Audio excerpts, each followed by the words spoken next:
Bonjour à toutes et à tous, j'espère que vous allez bien, vous avez la grande forme aujourd'hui. Donc, je suis en compagnie avec Sébastien, le fondateur de SG Autorépondeur, qui est un ami de longue date maintenant. Seb, est-ce que tu nous entends?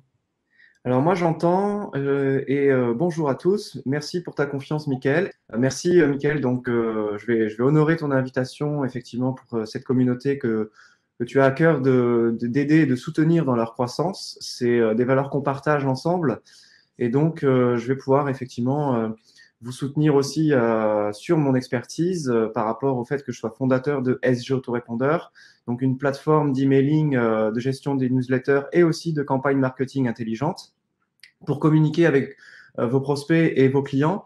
Ce qui fait que par rapport à ça et au fait de proposer un outil clé dans le domaine du marketing sur Internet, j'étais obligé de me sensibiliser à une loi qu'on va voir juste après, qui en fait chamboule justement la gestion de nos données à caractère personnel et ça comprend justement nos clients et nos prospects. Donc voilà pourquoi Michael a choisi de me faire intervenir et je vais donc honorer ça. Alors, la RGPD, c'est le nouveau règlement général sur la protection des données à caractère personnel. C'est un règlement qui a été mis en place sur plusieurs années par plusieurs gouvernements, puisque c'est européen. Et donc, c'est RGPD, Règlement général sur la protection des données. Donc, c'est quelque chose qui a en fait été mis en place suite à des pratiques un petit peu douteuses de la part des GAFA. Donc, confirmez-moi que vous m'entendez toujours à 5 sur 5 hein, pour éviter, pour voir qu'il n'y ait pas de... Voilà. Donc, en fait, à l'origine, les GAFA, donc Google, Amazon, Facebook et Apple, et donc les sociétés qui un petit peu gravitent autour de ça, en fait, c'est une terminologie qu'on utilise pour désigner un petit peu l'ensemble de ces grosses sociétés, préféraient payer des amendes plutôt que de se mettre en conformité, en tout cas de respecter à 100% les prérogatives de protection en matière de gestion des données à caractère personnel. Donc, l'Europe s'est dit, OK, là, il va falloir faire quelque chose, c'est plus possible. On va non seulement être vraiment tout donné dans un texte qui va en fait définir les obligations et en même temps qui va définir nous-mêmes les critères de contrôle pour les organismes de contrôle comme la CNIL, la Commission nationale des informatiques et des libertés. Ce qui veut dire que dans le texte apparaît également le contrôle, comment il doit être fait, les obligations par rapport à ceux qui utilisent les données et par rapport aux outils aussi sous-traitants, parce que par exemple, SG Autorépondeur est sous-traitant de vous, si vous utilisez SG Autorépondeur, pour gérer vos campagnes de newsletter. Donc, toutes les obligations sont bien écrites noir sur blanc. C'est pour ça que, en fait, en gros, ils ont vraiment voulu eh bien, même les amendes ont été écrites. Il y a 12 critères précis qui ont été vraiment mentionnés par rapport au contrôle. Et les amendes, elles ont été aussi voulues comme étant effectives, proportionnées et dissuasives. Alors, j'ai écrit jusqu'à 10 millions d'euros, mais vous allez voir, la plupart du temps, sur les articles, sur Internet, etc., vous allez voir exactement jusqu'à 20 millions d'euros ou 4% du chiffre d'affaires. Et ça va être la somme la plus importante des deux.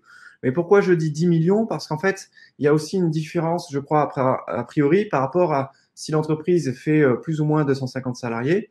Et dans tous les cas, pourquoi je dis aussi jusqu'à 10 millions? Parce que de toute façon, ils ne vont pas non plus faire en sorte de couler une société. Ils vont tenir compte eh bien, de l'activité que vous avez. C'est pour ça que, mais c'est quand même des amendes qui se veulent effectivement proportionnées et dissuasives, donc à ne pas prendre à la légère. C'est un règlement qui a un véritable impact.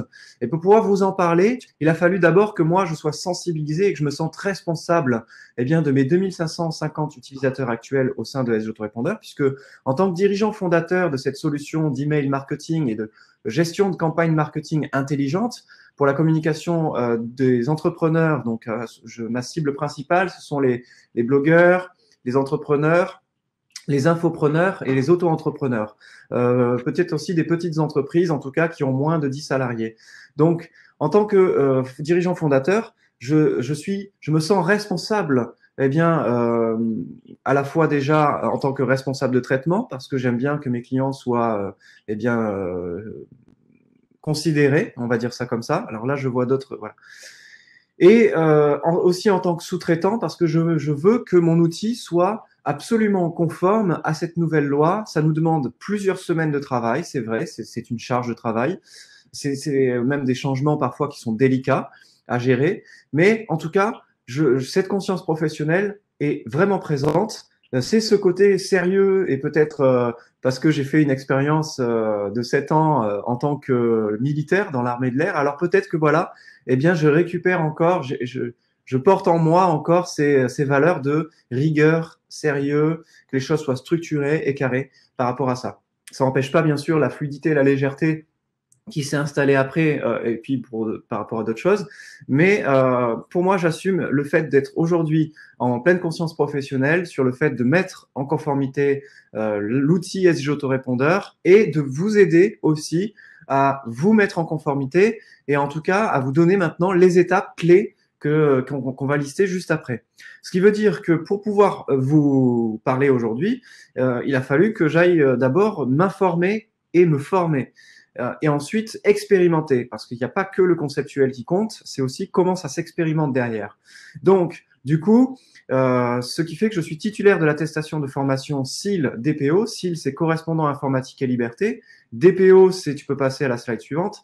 DPO, c'est délégué à la protection des données à caractère personnel. Toutefois, voilà, vous pouvez voir l'attestation. Eh bien, c'est un avertissement quand même que je dois vous donner sur le fait que le contenu de ce document n'engage en aucun cas la responsabilité de son auteur. Toute information issue de ce document est à considérer comme la mise en conformité de votre entreprise. Vous êtes invité à vous entourer d'un conseil juridique compétent et accrédité. Ceci dit, tu peux passer à la slide suivante. Je suis apte, en tout cas, à être potentiellement correspondant informatique et liberté pour d'autres sociétés, puisque j'ai l'attestation, ce qui veut dire que je peux mettre en place les éléments de mise en conformité pour n'importe quelle société. Et je ne vais pas le faire, ce n'est pas du tout mon travail, ce n'est pas du tout mon métier, ce n'est même pas du tout mon aspiration. Mais je me propose pendant un certain temps comme ça à intervenir auprès d'acteurs influents tels que Michael Messa sur ce marché. Et donc, pour moi, c'est quand même, ça me tient à cœur de me rendre disponible et donc de me rendre disponible à vous et à vos questions en direct. Je suis vraiment là pour vous. Voilà, on a organisé ça avec Michael Messa. Michael a un emploi du temps très chargé et il a vraiment souhaité finalement se libérer aussi de son côté. Moi-même, il a été touché sur le fait que je me rende disponible pour sa communauté. Donc, eh bien, allons-y. On est là pour ça aujourd'hui. Donc c'est une vraie réforme, elle est mondiale, elle est vraiment mondiale, c'est-à-dire que la réglementation s'applique dans tous les pays, même ceux qui sont hors Union européenne. Ça veut dire que ça va se répercuter aussi sur les outils que vous allez utiliser, y compris les outils que vous utilisez qui sont français mais qui eux-mêmes sous-traitent à des non-français. Donc elle est mondiale dans le sens où dès lors que vous gérez des données à caractère personnel de ressortissants de pays européens, France, Belgique, Allemagne, etc., eh bien, vous devez appliquer la réglementation et vous devez vous mettre en conformité. Donc, vous allez voir, ça va être 4 étapes que je vais vous lister juste après. Ensuite, donc, si par exemple, vous utilisez des outils aussi hors Union européenne, ces outils doivent être en conformité RGPD et encore que c'est très déconseillé. Je vais vous expliquer ça après aussi à la fin de la présentation. Ça concerne les professionnels et les particuliers. Ça veut dire que même si vous ne vendez rien, à partir du moment où vous proposez des services, eh bien c'est suffisant pour que vous deviez vous mettre, pour devoir se mettre en conformité RGPD. Donc c'est pas parce qu'on est une association qu'on est à l'abri. C'est pas parce qu'on est une institution, genre une mairie, qu'on est à l'abri. Non, pas du tout. Et donc, on doit mettre en place les éléments nécessaires pour se mettre en conformité RGPD. Donc, vous, les infopreneurs, j'imagine que la plupart de ceux qui nous écoutent sont des infopreneurs. En fait, oui, vous devez, ça vous concerne, c'est une réforme qui vous concerne. Il y a 2 volets par rapport à ça. Il y a un volet de protection et un volet de sécurité. Donc, la protection, voilà, il y a des mesures à prendre et on va les voir. Et puis la sécurité, il y en a d'autres et on va les voir aussi. Et donc, vous allez notamment devoir documenter le traitement des données et vous assurer des mesures de sécurité. Alors, petite précision sur ce que c'est une donnée à caractère personnel. Parce qu'il y a parfois quelques confusions et je vais vous faire une étude de cas très concrète par rapport à ça. Une donnée à caractère personnel, c'est toute information se rapportant à une personne physique identifiée ou identifiable et réputée être une personne physique identifiable, une personne physique qui peut être identifiée directement ou indirectement. Alors, exemple, d'après vous, est-ce que si on détient une adresse IP, eh bien, on peut considérer que cette donnée est une donnée à caractère personnel? Effectivement, c'est une donnée, on doit considérer cette donnée comme une donnée à caractère personnel. Alors, pour aller plus loin, est-ce que cette adresse IP peut être identifiée? Alors, c'est identifiable, oui, maintenant. Est-ce qu'elle peut être identifiée directement ou indirectement, selon vous? Quel est quelle est la bonne façon de pouvoir identifier cette personne par rapport à l'adresse IP? Est-ce que c'est directement ou indirectement?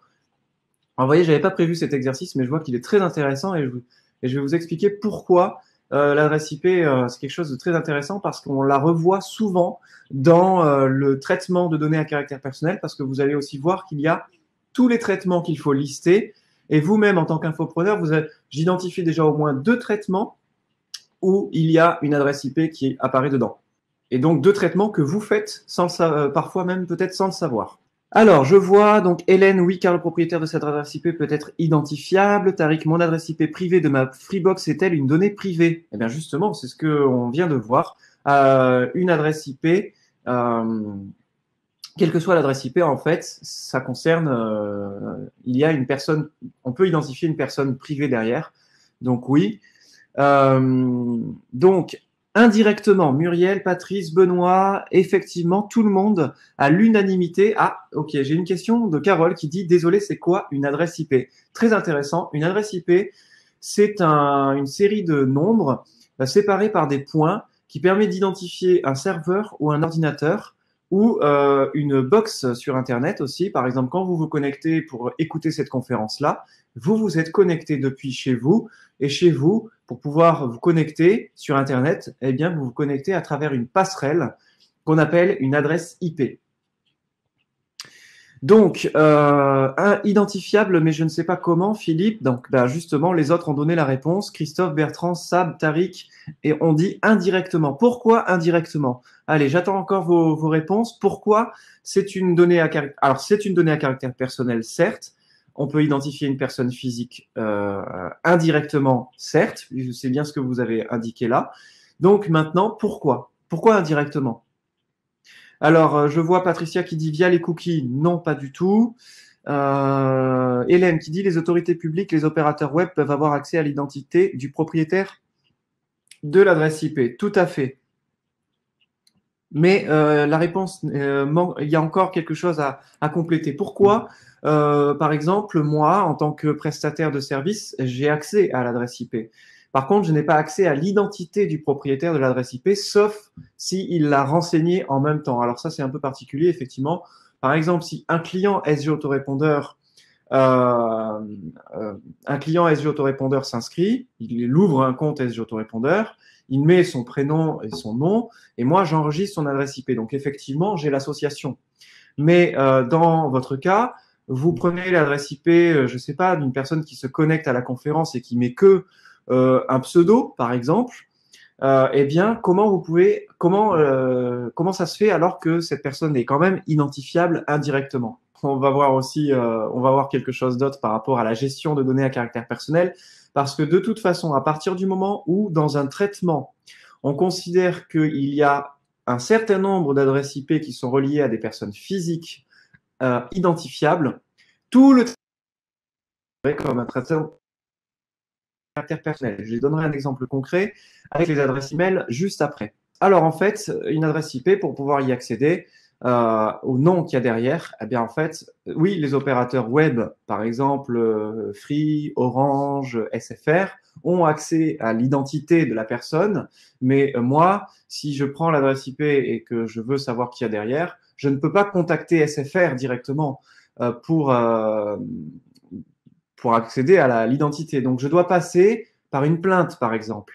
Alors effectivement, donc c'est indirectement identifiable parce qu'il y a des tableaux de correspondance qui existent. C'est le terme qu'on utilise. Mais je ne peux pas directement accéder à ce tableau de correspondance. Donc c'est pour ça qu'on considère que c'est indirectement. Ceci dit, je peux y accéder parce que si je fais une plainte, légitime évidemment, bah à ce moment-là, ça peut remonter.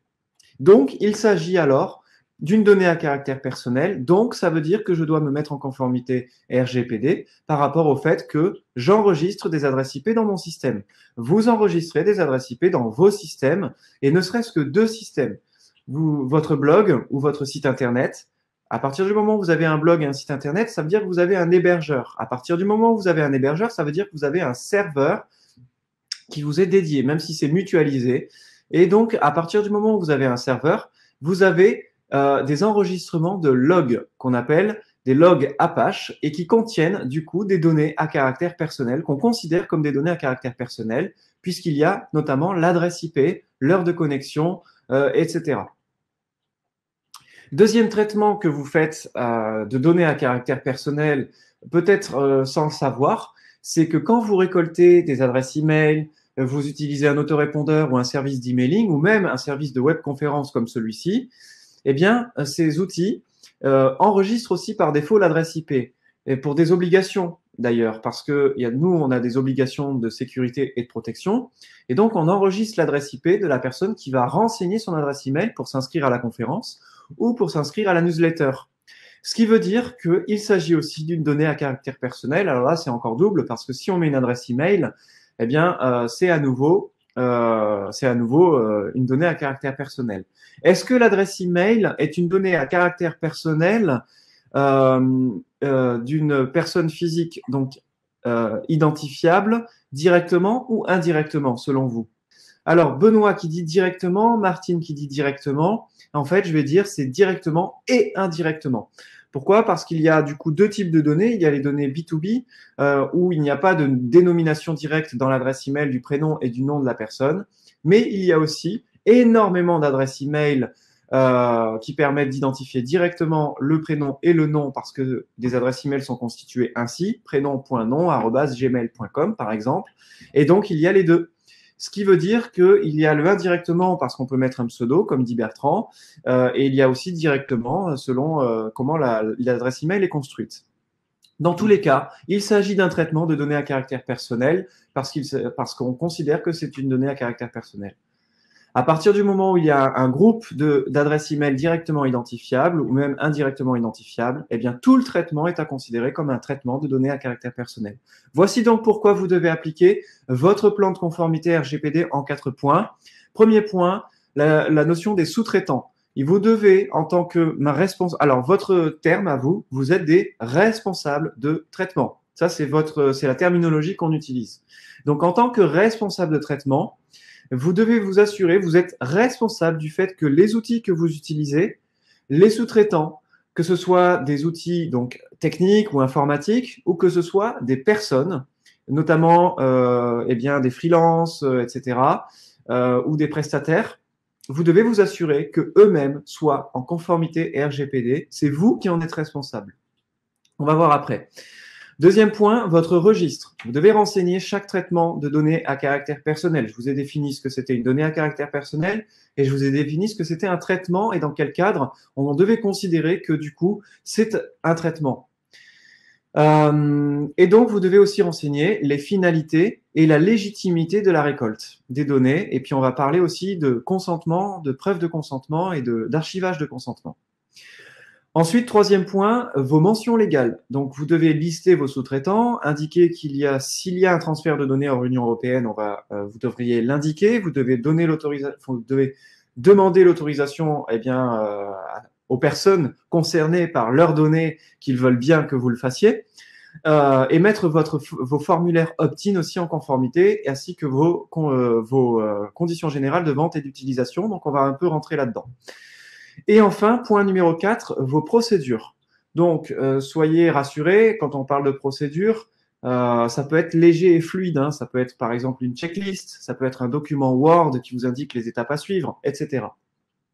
En tout cas, ce sont des procédures que vous devez avoir pour qu'elles soient prêtes à appliquer en cas de contrôle ou de violation de sécurité de vos données. On va voir, il y a une particularité sur la notion de violation de données.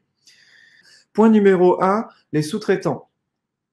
Les sous-traitants, donc du coup, voici ma préconisation. Vous pouvez envoyer, surtout quand vous avez un doute, à vos sous-traitants, que ce soit freelance, cabinet d'expertise comptable, votre prestataire de solutions de webinaire, de solutions d'email marketing, surtout quand vous savez pas en fait si c'est eux-mêmes qui gèrent les envois d'email et qui sous-traitent. Dans ce cas, vous devez aussi vous assurer que leur sous-traitant soit conformité RGPD. Donc, en qualité de responsable de traitement, j'ai l'obligation de m'assurer que mon entreprise soit conforme à la nouvelle réglementation. En fait, je vous lis pas tout le texte, mais c'est un texte type que vous pouvez envoyer pour demander à vos sous-traitants qu'ils vous confirment la démarche, où est-ce qu'ils en sont en termes de présentation des garanties suffisantes quant à la mise en œuvre de mesures techniques et organisationnelles appropriées de manière à ce que le traitement réponde aux exigences du présent règlement. Ensuite, donc, et tout à fait, donc ça répond à la question de Véronique qui me demande peut-on obtenir ce PowerPoint en appui pour nous mettre en conformité? Tout à fait, vous allez avoir un lien spécial d'accès aux documents, en plus avec une possibilité d'accéder à une offre spéciale qu'on a en ce moment qui vous donnera l'ensemble des documents que nous mettons nous-mêmes en place dans notre entreprise, ainsi que le registre, une mind map qu'on a mis en place aussi, où on a décortiqué tout le site de la CNIL et les textes de réglementation. Donc, ça a été un sacré travail qu'on vous économise aussi. Donc, vous allez voir, vous ne pouvez pas refuser ce qu'on va vous proposer. C'est impossible.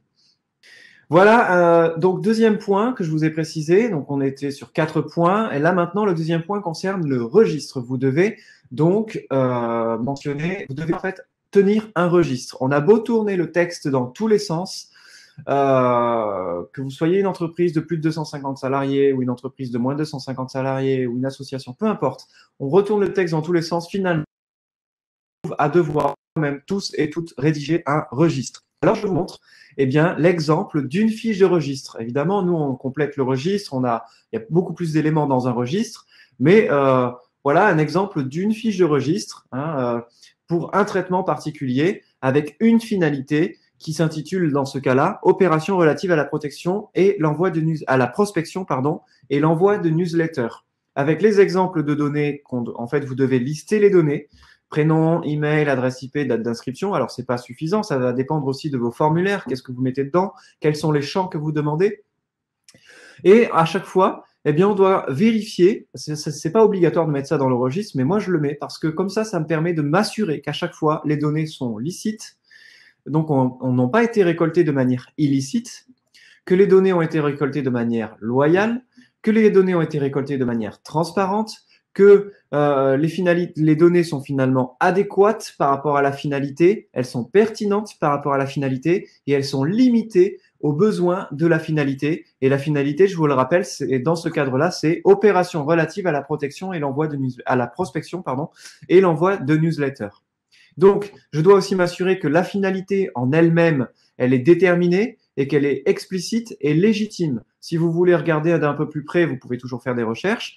Mais en tout cas, il y a les articles 5 qui sont aussi mentionnés tout en bas du tableau, qui sont peut-être écrits un peu petits là. Donc, vous les verrez aussi dans le document que Michael vous enverra. Je dois aussi m'assurer de mettre en place, de savoir quelle est la durée de conservation des données. C'est pour ça que vous, en tant que responsable de traitement, quand vous utilisez des outils, il faut que les outils soient hyper transparents sur l'ensemble des traitements qu'ils font des données que vous leur confiez. Et y compris l'abonnement à la newsletter, ce qui veut dire que nous, on va vous dire, écoutez, chez SG Autorépondeur, ce que vous pouvez être certain dans votre registre, c'est de mettre que la durée de conservation des données ne dépassera pas la durée de l'abonnement plus 13 mois. Donc, j'ai pas compris la question de Tariq qui dit pourquoi 1 dans la fiche exemple. Ah, numéro 1. Donc, pourquoi? Parce que ça, c'est ma première fiche de registre dans mon registre à moi. Donc, je l'ai extrait du registre. Là, je vous donne en fait un extrait de ce qu'il doit y avoir dans un registre. Évidemment, après, par le lien que Michael vous donnera, vous pourrez accéder à beaucoup plus de documents et notamment au registre complet réservé à en fait une offre spéciale par rapport au fait que vous utilisez SG Autorépondeur, parce que c'est quelque chose sur lequel on travaille vraiment dur. Donc, ce qui fait qu'on veut pas non, enfin, c'est pas juste, ça serait pas juste de donner ça comme ça, le fruit d'un travail de plusieurs milliers d'euros à ceux qui n'utiliseraient pas SG Autorépondeur derrière et qui pourraient en faire une utilisation détournée, donc qui ne conviendrait pas. Donc, par contre, voilà pourquoi il y a marqué numéro 1 sur ce fiche de registre, parce que c'est la première fiche de registre. Le point d'interrogation. Le point d'interrogation, c'est parce que à ce moment-là, on a encore à creuser sur le fait que l'adresse IP est récoltée de manière transparente. Maintenant, en fait, vous voyez, c'est plus le cas. On a la réponse, mais bah, du coup, voilà, ça permet de voir un exemple sur le fait que la CNIL appréciera mieux que vous ayez des points d'interrogation lorsque vous avez des doutes, plutôt que vous ayez mis des coches et qu'après ils se rendent compte que vous avez été délibérément dans l'impasse. Ok, et donc après, il y a aussi la licéité du traitement. Ça veut dire que le traitement, il y a deux façons principales de récolter les données et donc de justifier que ça a été juste de récolter cette donnée-là. Il y a le consentement du destinataire et il y a l'obligation légale. Il y a d'autres types de licéité, mais les deux principales qui nous concernent, c'est ça. Donc, les obligations légales, pourquoi? Parce que ça peut être, par exemple, quand on fait une facture, bah, on est obligé de faire une facture quand il y a une transaction dans l'entreprise. Donc, si on est obligé de faire une facture, on est donc obligé de récolter les données qui sont nécessaires à l'élaboration d'une facture parce que c'est indiqué ce qui doit être présent dans une facture de manière obligatoire et légale. Vous voyez? Donc, ça, c'est une autre licéité. Et le consentement, bah, dans le cadre d'une newsletter, c'est le consentement. Donc, dans ce cas, il faut aussi bien récolter la preuve du consentement et archiver la preuve du consentement. Donc ça, c'est quelque chose que on verra si vous voulez qu'on voie ça à la fin de la conférence parce que c'était pas prévu, mais on peut en parler. Donc ensuite, vous devez mentionner si le transfert hors Union européenne se fait ou pas. Et alors là, si vous faites un transfert hors Union européenne, vous vous mettez en péril sur la conformité RGPD, ça c'est évident. Troisième point qu'on avait eu sur les 4 points de votre mise en conformité RGPD, les mentions légales. Donc, il y a des éléments qui doivent être obligatoirement indiqués dans vos mentions légales sur votre site Internet. Et voilà, j'en liste quelques-uns, surtout ceux qui, en fait, les points essentiels par rapport à une entreprise de moins de 10 salariés, donc par rapport à notre communauté, ici des infopreneurs. Alors, il y a des éléments qui ne changent pas hein, par rapport à avant. L'identité, les coordonnées du responsable du traitement. Pardon. Par contre, voilà, maintenant, il va y avoir le fait de mentionner les finalités du traitement ainsi que la base juridique du traitement, les destinataires ou les catégories des destinataires des données à caractère personnel. Ce que j'entends par les destinataires, enfin, ce qu'ils entendent par les destinataires, c'est notamment les sous-traitants. Et le cas échéant, le fait que le responsable de traitement a l'intention d'effectuer un transfert de données vers un pays hors tiers, pardon, donc hors Union européenne, et dans ce cas, avec toutes les obligations que ça implique, la lourdeur que ça implique de faire ça, et en plus, finalement, le risque qui s'agrandit de ne pas être en conformité RGPD. Il y a aussi donc la durée, la durée pendant laquelle les données sont conservées, donc ça doit apparaître. L'existence du droit de demander au responsable du traitement l'accès aux données à caractère personnel et la rectification ou l'effacement de données. Ce qui veut dire concrètement que quand vous utilisez SG Autorépondeur comme étant la solution que vous utilisez pour envoyer vos emails, eh bien, SG Autorépondeur souhaitant se mettre en conformité et surtout aller beaucoup plus loin que ça, c'est-à-dire vous faciliter votre démarche de mise en conformité, eh bien, met tout en œuvre dans sa plateforme pour être ce qu'on appelle privacy by design et by default. Je parle à moitié espagnol et moitié anglais. Donc, eh bien, en fait, cette terminologie privacy by default, ce qui veut dire que nous mettons en œuvre toutes les fonctionnalités par défaut qui font que nos clients SG Autorépondeur sont par défaut conformes RGPD quand ils utilisent SG Autorépondeur. Exemple, par rapport à ce que je viens de dire sur les mentions légales, quand la personne reçoit un email de votre part, désormais, alors c'est une histoire de jours ou de 2 semaines, en tout cas ce sera prêt en mai 2018 parce que c'est la date d'application du présent règlement. 25 mai ou 26 mai 2018. C'est pas important au jour près. En tout cas, dans quelques jours, nous, ce sera déjà le cas. C'est-à-dire que quand la personne clique sur le lien de désinscription dans votre email, eh bien, ça va apparaître où elle peut modifier ses coordonnées, elle peut supprimer ses coordonnées, elle peut voir la preuve de consentement qui a été archivée, donc elle peut voir, elle peut vérifier que finalement c'est bien elle qui s'est inscrite et la preuve de consentement est affichée. Ça, c'est une nouveauté. Donc ça veut dire qu'elle peut voir l'URL sur la page sur laquelle elle s'est inscrite, elle peut voir qu'elle s'est inscrite en simple ou double opt-in et elle peut voir l'adresse IP avec laquelle elle s'est inscrite. Elle peut voir tout ça. Ce qui veut dire que vous, en tant que responsable du traitement, ça vous enlève une épine du pied considérable. Alors, je sais que peu d'outils le proposaient et que peut-être maintenant, quand les gens vont m'écouter, ils vont faire ça aussi dans leurs outils. Mais du coup, en fait, ça vous enlève une épine du pied parce que du coup, vous étiez de toute façon responsable sur le fait que vous devez archiver la preuve de consentement et que vous devez pouvoir à tout moment donner cette preuve de consentement à vos destinataires lorsqu'ils vous le demandent. Bah, du coup, ils n'ont plus besoin de vous le demander. Ils peuvent cliquer sur le lien. Le sous-traitant n'est pas obligé de faire ça, de mettre en œuvre ce que je suis en train de mettre en œuvre là. Il peut simplement dire, ben voilà, vous avez tous les éléments, vous ouvrez la fiche de l'abonné, vous l'envoyez à l'abonné. Bah, du coup, ça vous fait des démarches quoi, en supplémentaire. Donc, on vous retire un maximum de démarches. Voilà, donc après, ben, bien sûr, il y a la notion de consentement, d'où proviennent les données, la source, etc. Et l'existence d'une automatisée, y compris filage. Alors, ça veut dire que quand vous utilisez SG Autorépondeur pour envoyer vos newsletters et que vous utilisez particulièrement une fonctionnalité qui s'appelle la segmentation comportementale, ou même que vous utilisez une fonctionnalité qui, en fait, va détecter ceux qui cliquent et va leur envoyer à nouveau une campagne particulière.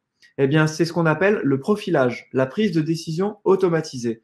Et donc, ça doit apparaître dans vos mentions légales comme quoi vous utilisez, eh bien, vous utilisez ce principe de prise de décision automatisée. De toute façon, à partir du moment où vous utilisez un outil de marketing qui automatise certaines tâches dans votre entreprise, ben, en fait, vous utilisez ce principe de décision automatisée. Donc, vous devez le mentionner vous devez le préciser, pardon, dans vos mentions légales. On peut passer à la suite. Alors, je regarde un petit peu les questions, ça me semble pertinent là. Patricia, est-ce que la notion de transfert de données concerne par exemple les envois d'emails à des contacts qui sont à l'international? Non, c'est pas pareil. Sauf si…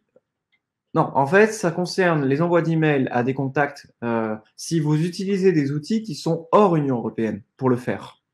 Par contre, si vos contacts sont, eux, basés dans des pays étrangers, c'est pas pareil. En fait, la notion de transfert de données, c'est si vos données, vous les faites gérer par des tiers qui ne sont pas en Union européenne. Et on va voir ça après, j'ai une planche spécifique sur le transfert hors Union européenne. Dany qui demande « Je ne vends rien sur mon blog et ne demande pas d'informations. Dois-je tout de même inclure une page de mention légale ?» Oui, parce qu'à partir du moment où vous proposez un service tel que du contenu pédagogique sur votre blog, eh bien, vous récoltez, ne serait-ce que le fait que des personnes visitent votre blog, vous faites de la récolte de données. Ne serait-ce que les personnes, quand ils laissent des commentaires sur votre blog, vous faites encore un deuxième traitement.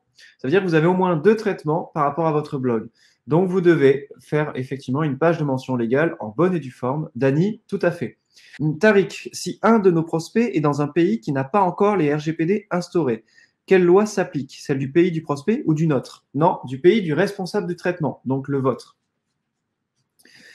Laura, vous assurez la traçabilité du contenu des pages opt-in chez SEO Autorépondeur, cela fait beaucoup de données. Effectivement, du coup, nous, ça nous fait des données. On le faisait déjà, pour ne serait-ce que parce que nous, en fait, on considère la gestion des données à caractère personnel comme un risque métier avant tout, ce qui veut dire que quasiment 70% de notre… on était déjà à 70% conforme RGPD. Le plus dur, finalement, c'est les 30 derniers pourcents. Je pense que là, on doit approcher les 80% maintenant.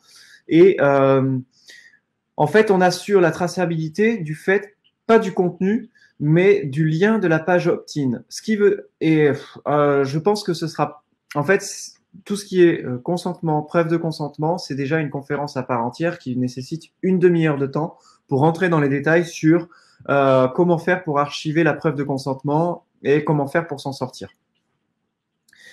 Ce qui veut dire que dans tous les cas, Laura, oui, en utilisant SG Autorépondeur, vous avez en tout cas, vous serez majoritairement tranquille parce qu'on va vous préconiser la meilleure façon de faire pour que vous soyez tranquille sur la manière de récolter les données à caractère personnel, de faire la preuve de consentement et de l'archiver aussi. Ok. Donc, en cas de collecte indirecte, on me demande souvent, oui, mais si je récolte une carte de visite dans un salon, dans un séminaire, que je prends aussi, par exemple, une feuille de papier et que je laisse les personnes inscrire leur adresse email, qu'est-ce qui se passe? Eh bien, on appelle ça la collecte indirecte et ça veut dire que les mentions légales doivent être fournies dans un délai raisonnable après avoir obtenu les données et au maximum 1 mois après. Mais par contre, si vous utilisez ces données à des fins de communication avec la personne concernée, donc dans ce cas, c'est au plus tard au moment de la première communication à cette personne-là.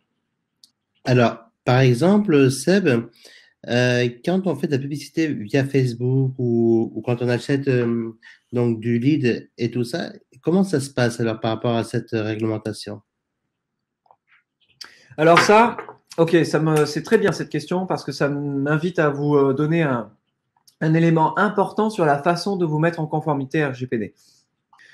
Ma façon de procéder et la façon, de toute façon, qui a été, ah oui, pour vous dire, en fait, moi, je j'invente pas tout, hein, c'est-à-dire que là, je me suis formé auprès d'un docteur en droit spécialisé dans les nouvelles technologies, dans l'informatique et liberté.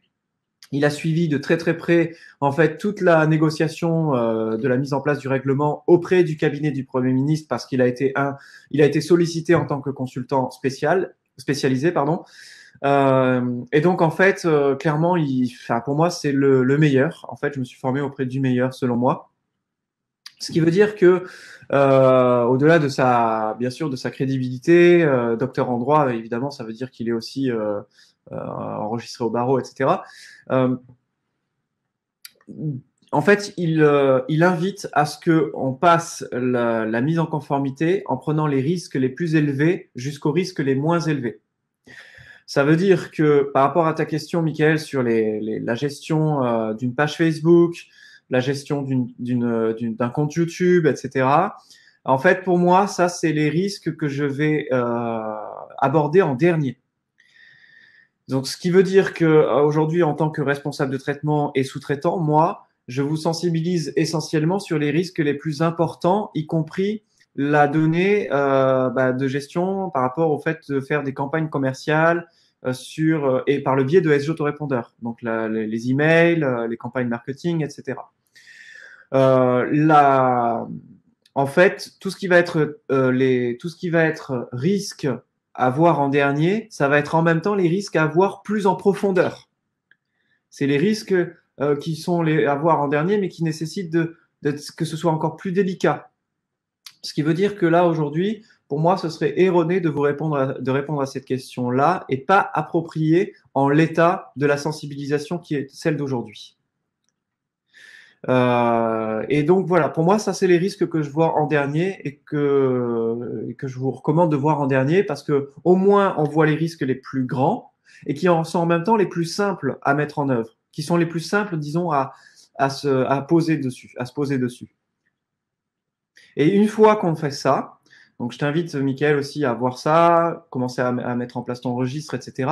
Une fois qu'on s'est mis en mouvement, à ce moment-là, on voit en fait de plus en plus les risques. Par exemple, moi, les premiers risques que je vois, c'est la gestion des données de newsletter, la gestion donc des prospects, des clients et des salariés.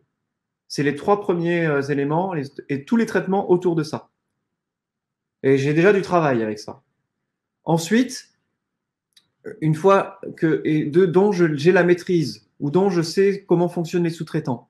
Et une fois que j'ai fait ça, je vais commencer à les creuser de mince, mais qu'est-ce qui se passe par rapport à PayPal? Qu'est-ce qui se passe par rapport à Facebook, etc. Donc ça nécessite même de faire une intervention spécifique là-dessus. Donc Steph qui demande, quelqu'un m'a envoyé un message commercial en disant que j'avais reçu le message parce que je faisais partie de son réseau LinkedIn. Est-ce que c'est conforme? Eh bien, non. Ce ne sera plus conforme, c'est déjà borderline, je trouve, mais ce sera du coup clairement plus conforme du tout. Sab qui dit concrètement, si on utilise SG Autorépondeur, quelles sont les actions qui restent à réaliser à notre niveau? Les 4 étapes, ça, vous pouvez pas vous en défaire non plus. C'est-à-dire que elles sont là, elles vous incombent de les mettre en œuvre, ces 4 étapes que je suis en train de vous lister. Mais ceci dit, parmi ces 4 étapes-là, il y a des éléments en profondeur qu'on vous épargne en fait. Voilà, c'est surtout ça. Donc, par exemple, par rapport à SG Autorépondeur, parce que ça c'est mon expertise, vous allez devoir en fait changer vos formulaires sur vos sites internet. Vous allez devoir mettre des phrases spécifiques. Qu'on va voir ça dans les documents qu'on va vous remettre. Alors certains, ce document-là vous sera remis gratuitement et les autres vous seront remis par rapport à une offre spécifique. Parce que pareil, on a travaillé dessus de nombreuses heures et ça a coûté une sacrée somme d'argent. Donc pour nous, c'est juste de le remettre à ceux qui nous font confiance par rapport à cette offre-là, qui veulent utiliser SG Autorépondeur, qui s'engagent au fait de nous faire confiance. Et donc nous, forcément, par retour, on s'engage aussi à leur mettre vraiment tout dans leurs mains pour faciliter cette démarche-là. Donc, ce qui veut dire que oui, il y a des changements à faire sur vos formulaires opt-in, il y a des changements à faire sur votre page de mention légale, sur votre site internet, par rapport au fait que vous utilisez SG Autorépondeur. Par contre, sur la façon dont les données sont gérées, SG Autorépondeur va tout mettre en œuvre. Par exemple, ce que vous n'aurez pas à faire, c'est, exemple, une donnée, lorsqu'il n'y a plus de relation entre votre prospect et vous, au bout de 3 ans, vous ne pouvez plus l'utiliser. Eh bien, SG Autorépondeur s'en occupe. C'est nous qui gérons cet aspect-là. Comme ça, vous n'avez pas besoin de vérifier, de faire le nettoyage, le tri, etc. Bon, je donne un exemple, il y en a d'autres.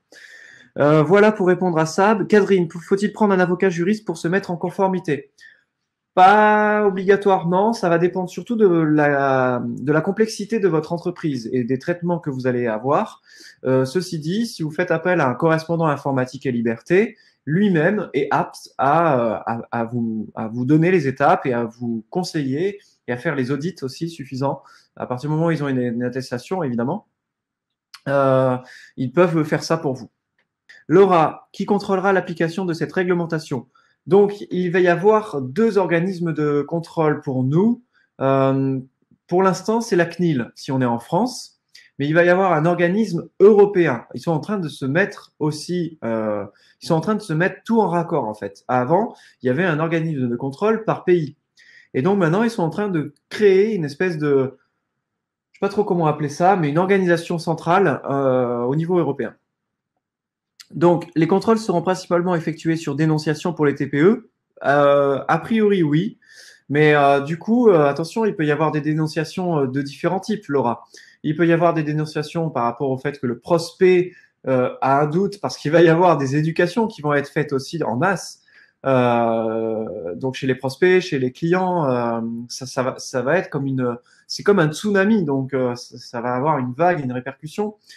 Ça va même jusqu'aux États-Unis. Aux États-Unis, il y en a certaines entreprises, elles en tremblent actuellement. J'ai eu ce retour récemment, là, même de marketeurs. Donc, oui, il y a les dénonciations des prospects ou des clients, par exemple, parce que vous n'avez pas été clean avec eux. Et puis, il peut y avoir des dénonciations aussi de concurrents qui, finalement, vont jouer la carte de la RGPD, vont se dire, nous, on est conforme, lui, il n'est pas conforme. On va le dire on va demander à la CNIL, on a un doute sur sa conformité. Donc voilà, est-ce qu'on a-t-on droit à l'erreur si on prouve notre bonne foi? En fait, oui et non. C'est-à-dire que l'effet de oui, c'est la première fois, ok, on vous fait un avertissement, ça va moins exister parce que la CNIL, en fait, elle est maintenant soumise aussi au fait de suivre ce règlement et donc de suivre les critères de contrôle qui sont écrits noir sur blanc sur le règlement et de suivre la façon dont l'amende doit être prononcée qui est aussi écrit noir sur blanc sur le règlement. Donc le fait de dire oui, on se connaissait, bon, on va s'arranger, ça sera aussi largement diminué. Sab qui dit merci pour la réponse, mais concernant le registre, peut-il être automatisé? Moi là actuellement, je ne vois pas comment l'automatiser parce que je dois aller voir vraiment tout ce que je mets en place. Enfin, pour moi, ça me paraît utopique pour l'instant. Par contre, il y aura un logiciel qu'on vous enverra par un partenaire qui a accepté de l'offrir, donc aussi dans le cadre de l'offre qu'on met en place et que Mickaël vous enverra avec son lien. Donc, du coup, ça peut être facilité, mais de là à automatiser. Nous, le fait qu'on vous donne déjà notre propre registre, ça vous facilite énormément le truc parce que vous avez plus grand-chose à vérifier ou à remplacer. Tariq, le fait d'avoir, comme tu disais, des commentaires sur nos blogs nous oblige à nous mettre en conformité RGPD. Est-ce que c'est le cas, même si nos utilisateurs n'utilisent que des pseudos et pas leur vraie identité? Oui, parce qu'à partir du moment où il y a un commentaire, il y a l'enregistrement d'une adresse IP.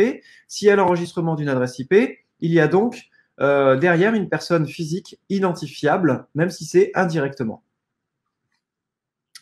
Et deuxième oui, parce que même s'il y a des utilisateurs qui n'indiquent pas leur pseudo, eh bien, à partir du moment où il y a des utilisateurs qui n'utilisent pas des pseudos, qui utilisent leur vrai prénom et leur vrai nom, l'ensemble du traitement est à considérer comme un traitement de données à caractère personnel. C'est ce que j'ai dit aussi tout à l'heure. Ok, on peut passer à la suite. On a bientôt fini. Bon, ça on peut passer, c'est pas important.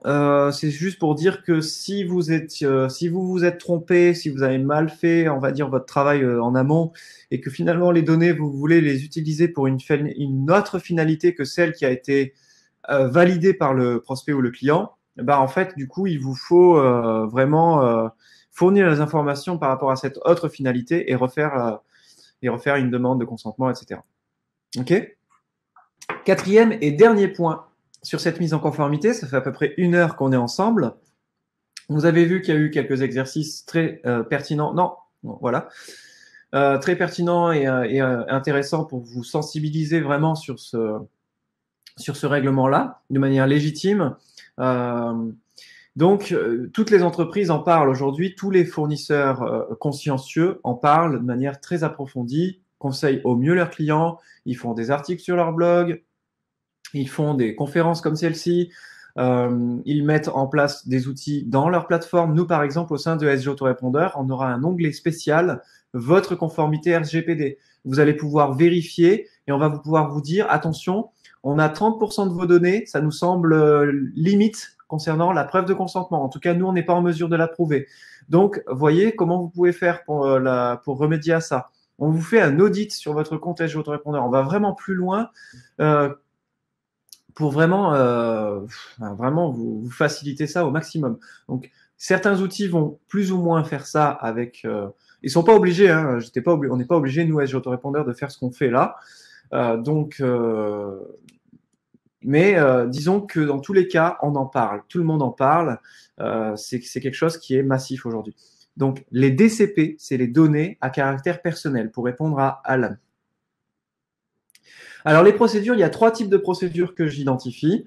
Des procédures de sensibilisation, donc qui vont me permettre, en fait, c'est des documents, voilà, que je peux par exemple remettre à des nouveaux collaborateurs pour les sensibiliser, leur dire, OK, voilà, tu dois faire attention. Quand tu rentres dans cette entreprise, eh bien, cette entreprise est obligée de se mettre en conformité RGPD et de rester en conformité RGPD toutes les années qui viennent derrière. Et donc, attention à toi quand tu fais ça, ça et ça au niveau de ton poste de travail. Les sous-traitants, c'est pareil. Donc, au moment où je choisis un nouveau sous-traitant, m'assurer que ce sous-traitant-là soit conforme RGPD. Donc, par exemple, la procédure que je vais avoir de sensibilisation, ça va être ma lettre type. Et m'assurer que dans cette procédure, par exemple, c'est ma checklist en disant, OK, point 1, je m'assure que le sous-traitant soit conforme RGPD. Point 2, je vérifie les mentions légales qu'il a mentionnées et je vérifie la liste des sous-traitants que lui-même utilise. Point 3, je vérifie que le sous-traitant qu'il utilise soit aussi conforme RGPD et je demande à mon sous-traitant qu'il m'assure que son sous-traitant soit conforme RGPD et qu'il présente les garanties suffisantes. Et les prestataires, par exemple les freelances, des prestataires extérieurs, des entreprises consultants, etc., etc. Ensuite, les procédures de vérification. Donc, ça veut dire que régulièrement, je dois m'assurer que l'ensemble de mes traitements soient conformes et donc je dois m'assurer du respect constant de la conformité RGPD. Donc, pour ça, je m'appuie sur un document que je rédige et comme ça, je n'ai qu'à suivre ce document-là, par exemple, une fois tous les 6 mois ou une fois par an. Et ensuite, troisième type de procédure, les procédures liées à la sécurité. Par exemple, la mise en place, quelles sont toutes les mesures de sécurité qu'on a mis en place dans l'entreprise et quelles procédures je dois appliquer en cas de violation des données. Il faut savoir que s'il y a une violation des données, c'est-à-dire un piratage ou une fuite ou quelque chose comme ça, eh bien, on doit avertir l'organisme de contrôle sous 72 heures après avoir connaissance de ce fait et ensuite, ben, du coup, suivre toute la procédure qui va bien, c'est-à-dire colmater, faire une analyse de l'impact, etc., etc. Et ceci dit, au moins, j'ai fait ma part du travail de vous sensibiliser sur ça. Vous pouvez aussi de vous-même prendre de nombreuses heures et dépenser des milliers d'euros parce que c'est quand même un coût non négligeable par rapport à ça. Et vous savez quoi faire. Ça, pour moi, c'était essentiel. C'est vous savez quoi faire. Aujourd'hui, en ressortant de cette conférence-là, j'ai fait vraiment tout le travail que je devais faire par rapport à ça pour vous et de la sensibilisation qui est. Voilà, Michael a été sensible aussi à ça. Il a fait son job par rapport à cette conférence-là aussi parce que, en fait, lui-même a le devoir de conseil. En tant que responsable de traitement, quand on a des clients ou des prospects, et surtout, si on a un marché qu'on éduque régulièrement, eh bien, on est aussi soumis au devoir de conseil. Donc, Michael et moi sommes en train de remplir notre devoir de conseil actuellement. Et on a fait notre job parce qu'on le fait avec, en plus, Michael aussi le fait beaucoup avec le cœur, comme moi. On a des valeurs communes. Et voilà, ça y est, vous avez en tout cas tous les éléments qu'il vous faut pour vous mettre en conformité. Alors, dernière parenthèse sur le transfert hors Union européenne. Il faut savoir que les transferts vers un pays tiers ou une organisation internationale sont régis par les articles 44 et S, que le transfert ne peut avoir lieu que si toutes les dispositions sont respectées. Quoi qu'il en soit, il faut savoir que, en résumé, si vous faites un transfert de données hors Union européenne, c'est-à-dire si vous utilisez un autorépondeur hors Union européenne, si vous utilisez un outil de marketing, quel qu'il soit, de webinaire hors Union européenne, vous augmentez considérablement les risques de mettre en péril votre conformité RGPD. En plus, aujourd'hui, est-ce que c'est vraiment pertinent? Vous avez des outils en français qui répondent à tout et de manière aussi professionnelle et aussi appliquée, aussi soignée, voire même plus soignée que d'autres outils hors Union européenne. Donc voilà, parce que notamment, même si le pays est à un niveau juridique suffisant et qu'il est accrédité ou validé par l'organisme de contrôle, eh bien tous les 4 ans, c'est réévaluable. Il suffit qu'il y ait des enjeux politiques pour que 4 ans plus tard, vous deviez tout rechanger dans votre entreprise.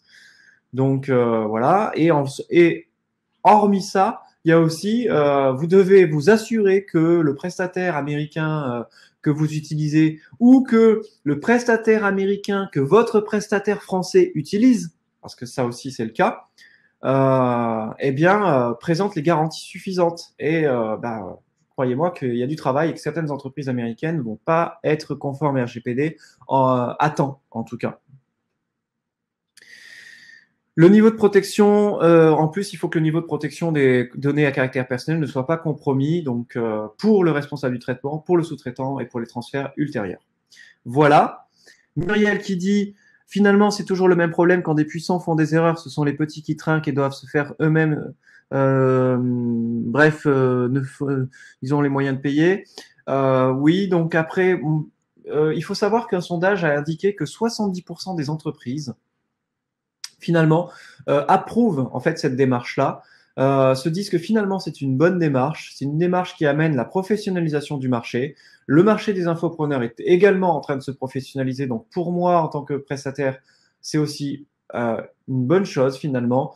Ça évitera les pratiques déloyales parce que croyez-moi, même les petits, il y en a qui en fait sont un petit peu se disent bon allez ça passe, voilà.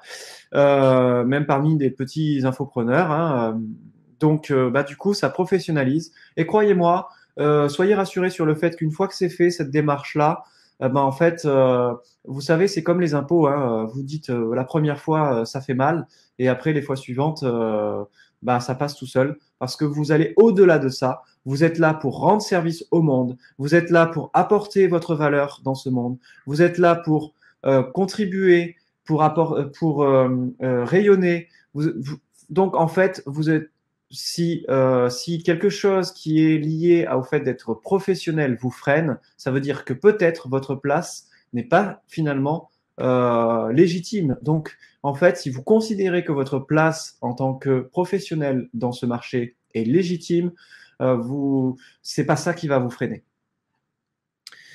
Et je rajouterais également que, merci Seb, je rajouterais également que ça permet de crédibiliser aussi votre activité, votre business vis-à-vis de vos clients et de vos contacts. Tout à fait. Donc, c'est très important. Tout à fait, effectivement, ça vous donne une revalorisation de qui vous êtes au final. C'est ça que ça apporte. Alors, mais que faire si on travaille tout le temps en partenariat avec les USA? Bah écoutez, maintenant vous savez quoi faire. C'est à vous de choisir.